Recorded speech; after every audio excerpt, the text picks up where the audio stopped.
नमस्कार दोस्तों, स्वागत है आप सभी का एक बार फिर से एक नए वीडियो में। दोस्तों, आज की इस वीडियो में हम सीखने वाले हैं कि ई का उच्चारण क्या होता है। आज की इस वीडियो में हम ई के जितने भी उच्चारण नियम होते हैं उनके बारे में एकदम अच्छे से सीखेंगे। बस आप वीडियो को पूरा ध्यान से अंत तक जरूर देखिएगा। चलिए आज की इस वीडियो को हम शुरू करते हैं। तो सबसे पहला हमारा नियम है जो देखते हैं, यदि दो कॉन्सोनेंट्स के बीच में ई आए तो ई को ए से पढ़ते हैं। यानी कि जब भी आपको कहीं पर भी किसी भी वर्ड में दो कॉन्सोनेंट के बीच में ई दिखे तो आपको ई का उच्चारण किससे करना है?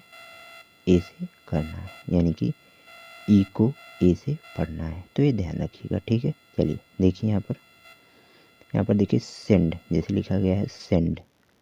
सेंड में क्या है कि दो कॉन्सोनेंट है, यस और यन, इनके बीच में ई आया हुआ है। तो एक चीज़ और हम आपको बता देना चाहते हैं कि ए, ई,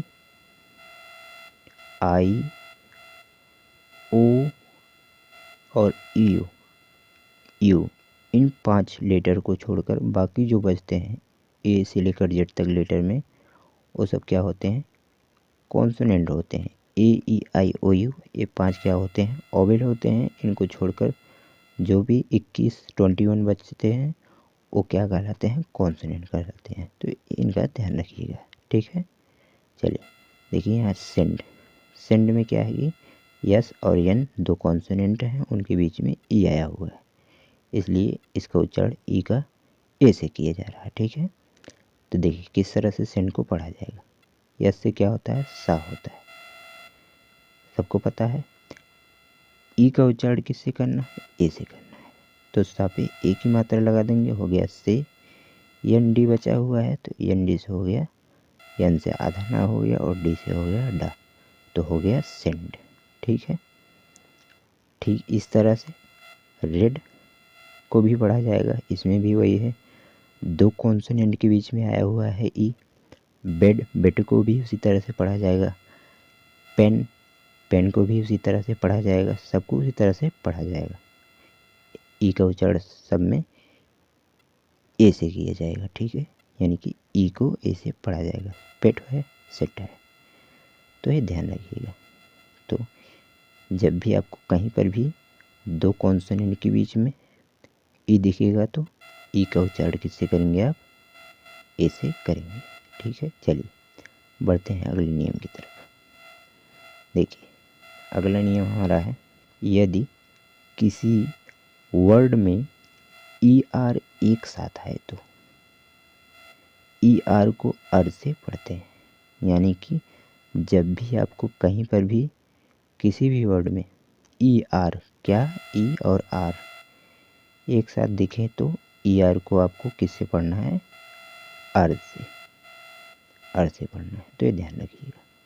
देखिए यहाँ कुछ उदाहरण दिया गया है, जैसे दिया गया वर्कर में क्या है कि ई और आर एक साथ है। देखिए पाउडर सब में क्या है? सिल्वर, मेकर सब में ई और आर एक साथ है, तो इनका उच्चारण किससे करना है? हमें अर से, ठीक है। देखिए किस तरह से वर्कर को पढ़ा जाएगा। डब्लू ओ से हो गया व, और आर से हो गया र, और के से हो गया का, तो का पे आधा रा लगा देंगे, वो हो गया वर, और ई आर से हो गया अर। तो अ को हम नहीं लिखेंगे, रा लिख देंगे। क्यों नहीं लिखेंगे? क्योंकि जो अ है वो क्या है कि का में पहले से छिपा हुआ है, तो उसको लिखने की कोई ज़रूरत नहीं है हमें, ठीक है। तो वर्कर हो गया। ठीक इसी तरह से पाउडर, सिल्वर, मेकर, इन सभी वर्ड को उसी तरह से पढ़ा जाएगा। तो ये आप ध्यान रखिएगा कि जब भी कहीं पर भी आपको ई आर एक साथ दिखे किसी भी वर्ड में, तो उसका उच्चारण आप किससे करेंगे? अर से। यानी कि ई आर को अर से पढ़ेंगे, ठीक है। चलिए अगला नियम देखिए। इसके बाद हमारा अगला नियम है, यदि किसी वर्ड में ई के बाद, किसके बाद? ई के बाद ए आए तो ई को बड़ी ई से पढ़ते हैं। यानी कि जब भी आपको कहीं पर भी किसी भी वर्ड में ई के बाद ए दिखे, यानी कि ई और ए एक साथ दिखे तो वहाँ पर ई को बड़ी से पढ़ेंगे। देखिए किस तरह से पढ़ा जाएगा। यहाँ पर देखिए जैसे दिया गया हीट, हीट में क्या है कि ई ए एक साथ आया हुआ, बीट उसमें भी सभी वर्ड में ई और ए एक साथ आया हुआ है, ई के बाद ए आया हुआ है। देखिए हीट को किस तरह से पढ़ा जाएगा। यस से हो गया हा, यस से क्या हो गया हा, और ई ए को किससे पढ़ना है, बड़ी ई से, यानी कि ई के बाद ए आया हुआ है तो ई को बड़ी ई से पढ़ना है। तो हा पे बड़ी की मात्रा हम लगा देंगे, हो गया ही, और टी बचा हुआ है, टी से हो गया टा, हीट। ठीक उसी तरह से बीट, सीट, देखिए यहाँ पर ईट, ईच, नीट, इन सभी वर्ड को उसी तरह से पढ़ा जाएगा। तो ये ध्यान रखिएगा कि जब भी आपको कहीं पर भी किसी भी वर्ड में ई के बाद ए दिखे, यानी कि ई के बाद क्या दिखे, ए दिखे, तो वहाँ पर ई का उच्चारण किससे करेंगे, बड़ी ई से करेंगे। ठीक है, तो ये ध्यान रखिएगा। चलिए अगला नियम देखते हैं। इसके बाद देखिए यहाँ पर हमारा अगला नियम है, जब किसी वर्ड के अंत में, जब किसी वर्ड के अंत में ई आए तो ई को नहीं पढ़ते, ई को नहीं पढ़ते, यानी कि किसी भी वर्ड के अंत में जब आपको ई दिखेगा तो वहाँ पर ई का उच्चारण नहीं करना है, ई को नहीं पढ़ना है, यानी कि ई वहाँ पर साइलेंट रहेगा। देखिए जैसे यहाँ पर लिखा गया है रूल, रूल में क्या है कि वर्ड के अंत में ई आया हुआ है, जॉन, टोन सभी में क्या है, वर्ड के अंत में ई आया हुआ है। देखिए रूल को किस तरह से पढ़ा जाएगा, आर से क्या हो गया, रा हो गया, ठीक है, और यू से क्या होगा, बड़ों की मात्रा इस पे लगा देंगे, हो गया रू, और रियल से क्या हो गया, ल, रूल। देखिए यहाँ पर जो ई है इसका हम उच्चारण नहीं कर रहे हैं, इसको हम नहीं पढ़ रहे हैं। अगर इसको लिखेंगे तो हो जाएगा रूल है, अगर इस तरह से पढ़ा जाएगा, लेकिन हम पढ़ रहे हैं रूल। ये हो जाएगा जोन है, लेकिन इसको जोन पढ़ रहे हैं। ठीक है, तो यहाँ पर ई का कहीं पर भी ई का उच्चारण नहीं हो रहा है, यहाँ पर सब में साइलेंट है। ठीक है, तो ध्यान दीजिएगा। चलिए आगे बढ़ते हैं इसके बाद अगले नियम की तरफ। देखिए इसके बाद हमारा अगला नियम है, किसी वर्ड के अंत में, किसी वर्ड के अंत में ई आर ई आए तो ई आर ई को एयर या ईयर से पढ़ते हैं, यानी कि किसी भी वर्ड के अंत में अगर आपको ई आर ई इन तीनों लेटर का कॉम्बिनेशन एक साथ दिख रहा है तो आपको वहाँ पर किससे पढ़ना है, किससे उच्चारण करना है इनका, एयर से या ईयर से। देखिए यहाँ पर टी एच के बाद ई आर ई आया हुआ है, डब्ल्यू एच के बाद ई आर ई आया हुआ है, यहाँ देखिए सब में ई आर ई एक साथ आया हुआ है। तो देखिए देयर यहाँ लिखा हुआ है, तो देखिए देयर किस तरह से पढ़ा जाएगा, टी एच से क्या हो गया, दा हो गया यहाँ पर। ठीक है, टी एच से क्या हो गया, दा हो गया, और इस पर ए की मात्रा लगा दिए। क्यों लगा दिए, क्योंकि हमें ई आर ई को एयर से पढ़ना है। ठीक है, तो दे हो गया, द पे ए की मात्रा लगा दिए, दे हो गया, अ और र, अर बचा हुआ है तो अर लिख देंगे, हो गया देयर। क्या हो गया, देयर। ठीक इसी तरह से देखिए अगला वर्ड है यहाँ पर वेयर, उसी तरह से पढ़ा जाए। देखिए मेयर भी, मेयर नहीं मेयर कहा जाएगा, मेयर भी उसी तरह से पढ़ा जाएगा। देखिए मेयर को पढ़ के बता देते हैं किस तरह से पढ़ा जाएगा। यम से क्या हो गया, माँ हो गया, और ई आर ई को किससे पढ़ना है, ईयर से, तो माँ पे छोटी की मात्रा लगा देंगे, हो गया मी, और अ और र बचा हुआ अर, मी अर। ठीक है, इसी तरह से पढ़ा जाएगा मीयर। तो आप ध्यान रखिएगा कि जब भी कहीं पर भी ई आर ई एक साथ दिखे तो ई आर ई का उच्चारण एयर या ईयर से करेंगे। ठीक है, चलिए अगला नियम देखते हैं। यहाँ देखिए, यदि किसी वर्ड में ई के बाद आई आए तो ई को बड़ी ई से पढ़ते हैं, यानी कि किसी भी वर्ड में आपको जब ई के बाद आई दिखे तो वहाँ पर ई का उच्चारण किससे करेंगे, आप बड़ी ई से करेंगे, बड़ी ई से। ठीक है, तो ये ध्यान रखिएगा। देखिए जैसे यहाँ पर दिया गया है रिसीव, रिसीव में क्या है कि ई के बाद आई आया हुआ है। यहाँ पर ध्यान से देखिए, रिसीव, कंसीव सभी वर्ड में ई के बाद आई आया हुआ है। देखिए रिसीव को किस तरह से पढ़ा जाएगा।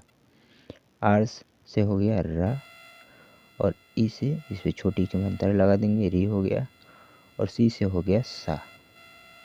सी से कब सा और कब का होता है इसके ऊपर हमने पहले वीडियो बनाया हुआ है। अगर अभी तक आपने उस वीडियो को नहीं देखा है तो आप प्लेलिस्ट में जाकर उस वीडियो को देखिएगा, तो आपको अच्छे से समझ में आ जाएगा कि कहाँ पर सी का उच्चारण का होता है और कहाँ पर सी का उच्चारण सा होता है। ठीक है, तो यहाँ पर सी का उच्चारण क्या हो रहा है, सा हो रहा है। तो री और सी का उच्चारण सा हो गया, इस पे क्या हो गया, बड़ी की मात्रा लग गई। क्यों लग गई, क्योंकि ई को बड़ी से पढ़ना था। रिसीव, रिसीव, आई वी ई से हो गया वह रिसीव। ठीक उसी तरह से डीसीयू है और उसी तरह से कंसीव को भी पढ़ना है। ठीक है, तो ये ध्यान रखिएगा। तो जब भी किसी भी वर्ड में ई के बाद, किसके बाद, ई के बाद आई दिखे, किस ई के बाद आई दिखे, तो आपको वहाँ पर ई को किससे पढ़ना है, ई को किससे पढ़ना है, बड़ी ई से पढ़ना है। तो ये ध्यान रखिएगा। ठीक है, चलिए आगे बढ़ते हैं अगले नियम की तरफ। देखिए हमारा अगला नियम है, किसी वर्ड में ई के बाद एक कॉन्सोनेंट और फिर ओवेल आए तो ई को छोटी ई से पढ़ते हैं। यहाँ पर देखिए जैसे डिसाइड दिया गया है, देखिए डिसाइड में क्या है कि ई के बाद एक कॉन्सोनेंट जो कि सी है आया हुआ है, और सी के बाद फिर क्या आया हुआ है, एक डिसाइड। देखिए डिसाइड को किस तरह से पढ़ा जाएगा, डी ई से हो गया डी, और सी से हो गया सा, आई डी से आइड हो गया, यानी डिसाइड, डिसाइड। देखिए रिवेंज उसी तरह से पढ़ा जाएगा। 11 इवेंट, सब में क्या है कि ई के बाद एक कॉन्सोनेंट है और कॉन्सोनेंट के बाद सब में क्या है, देखिए यहाँ पर ई के बाद वी है जो कि कॉन्सोनेंट है 11 में, इसके बाद फिर क्या है, ओवेल है। रिवेंज में देखिए यहाँ पर ई के बाद क्या है, देखिए यहाँ पर ई के बाद वी है, वी के बाद फिर क्या है, ई है जो कि एक ओवेल है। तो सब में वही है कि ई के बाद क्या है, एक कॉन्सोनेंट है और उस कॉन्सोनेंट के बाद एक ओवेल है, तो इसलिए ई का उच्चारण छोटी से हो रहा है सब में। ठीक है, तो ये ध्यान रखिएगा। चलिए इसके बाद आगे बढ़ते हैं अगले नियम की तरफ।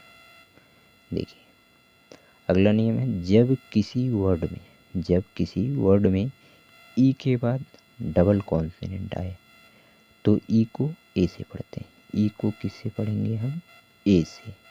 तो ध्यान रखिएगा। देखिए यहाँ पर देखिए जैसे दिया गया है एल्डर, एल्डर में क्या है कि ई के बाद क्या है, डबल कॉन्सोनेंट है, एल और डी जो कि दोनों कॉन्सोनेंट है, दोनों व्यंजन है, डबल है। सेंटर में भी ई है, ई के बाद एन और टी दो की डबल कॉन्सोनेंट है। टेस्ट में ये भी क्या है कि ई के बाद दो कॉन्सोनेंट है, एंड में दो कॉन्सोनेंट है, ई के बाद रेस्ट में सभी में क्या है, सभी वर्ड में ई के बाद डबल कॉन्सोनेंट है, इसलिए ई का उच्चारण हमें यहाँ ए से करना है। देखिए किस तरह से पढ़ा जाएगा। देखिए एल्डर को किस तरह से पढ़ा जाएगा, ई से क्या हो गया, ए हो गया, यहाँ पर ई से ए हो गया और एल से ला हो गया, एल आधा ला ले देंगे एल, और डी से क्या हो गया, ड, और ई आर से हो गया र, एल्डर। देखिए ई का उच्चारण किससे हो रहा है, ए से हो रहा है, एल्डर। ठीक उसी तरह से देखिए सेंटर, सेंटर को देखिए सी से हो गया सा, और ई से हो गया ए की मात्रा लगा देंगे क्योंकि ई को हमें ए से पढ़ना है, तो से, और एन से हो गया आधा ना, और टी ई आर से टर हो गया सेंटर। क्या हो गया, सेंटर। ठीक इस तरह से टेस्ट है, टेस्ट को भी इसी तरह से पढ़ाएगा, एंड है, एंड को भी इसी तरह से पढ़ाएगा, रेस्ट है, रेस्ट को भी इसी तरह से पढ़ा जाएगा, यानी कि सभी वर्ड को उसी तरह से पढ़े जाएंगे। सभी वर्ड में क्या है कि ई के बाद डबल कॉन्सोनेंट है, तो ई का उच्चारण किससे किया जा रहा है, यहाँ पर ए से किया जा रहा है, किससे, ए से। तो ध्यान रखिएगा। ठीक है, चलिए आगे बढ़ते हैं अगले नियम की तरफ।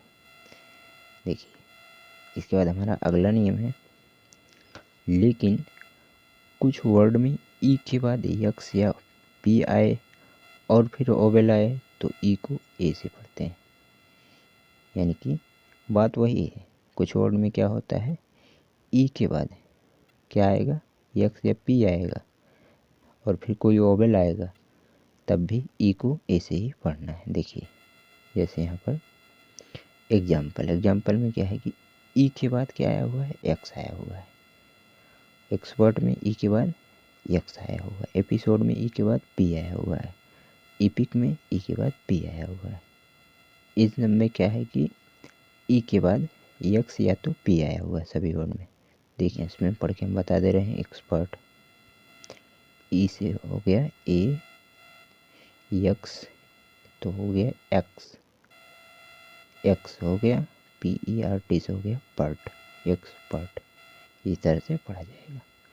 तो ध्यान रखिएगा कि कुछ वर्ड में क्या होता है, ई के बाद एक्स या पी आता है तब, और फिर ओवेल आता है कोई। देखिए एक्स के बाद ओवेल आया हो ए, एक्स के बाद देखिए ओ यहाँ पर एक्स के बाद ओवेल आया है, सॉरी यहाँ पर ओवेल एक्स के बाद नहीं आया है, पी के बाद। देखिए पी के बाद ओवेल आया है ई, ठीक है। इसमें है पी के बाद ओवेल आया है आई, इसमें पी के बाद ओवेल आया है आई।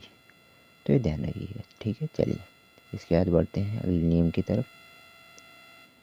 इसके बाद हमारा अगला नियम है, यदि किसी वर्ड में ई के बाद, किसके बाद, ई के बाद ए आर आए तो ई ए आर, यानी कि ई ए आर को ईयर से पढ़ते हैं। यानी कि किसी भी वर्ड में ई के बाद ए और आर दिखे आपको तो इन तीनों को मिलाकर ई ए आर, किसको, ई ए आर, इन तीनों को मिलाकर क्या पढ़ेंगे, ईयर से पढ़ेंगे। देखिए ई ए आर आया हुआ है तो इसको हम ईयर ऑलरेडी पढ़ रहे हैं, ठीक है। ठीक इस तरह से बियर, देखिए बियर में भी ई ए आर आया हुआ है। देखिए बियर को किस तरह पढ़ते हैं इसको हम बता देते हैं, क्योंकि ई ए आर ये जो तीनों हैं इसको ईयर से पढ़ना है, जो कि यहाँ पर लिखा गया। देखिए बियर को बी से क्या हो गया, ब हो गया, और ई ए आर को ईयर से पढ़ना है तो बड़ी ई है ये है यहाँ पर, देखिए तो ब पे बड़ी की मात्रा लगा देंगे, हो गया बी, और अर, बी अर, बी अर, चाहे अर लिखो चाहे यार लिखो, बात एक ही, ठीक है। बियर हो गया, फियर, पियर, डियर, हियर, सभी वर्ड को इसी तरह से पढ़ा जाएगा। तो ध्यान रखिएगा, यानी कि जब भी आपको किसी भी वर्ड में ई के बाद ए आर दिखे तो ई ए आर यानी तीनों वर्ड के कॉम्बिनेशन को किससे पढ़ना है, ई अर, बड़ी ई अर, ईयर से पढ़ना है। तो ध्यान रखिएगा, ठीक है। तो आज के लिए बस इतना ही। इसी तरह से इंग्लिश को पढ़ा जाता है। आज की वीडियो आपको ज़रा सी पसंद आई तो वीडियो को लाइक करिएगा। चैनल पर नए आए हैं तो चैनल को सब्सक्राइब कर लीजिएगा। मिलते हैं किसी और वीडियो में, तब तक के लिए जय हिंद, वंदे मातरम।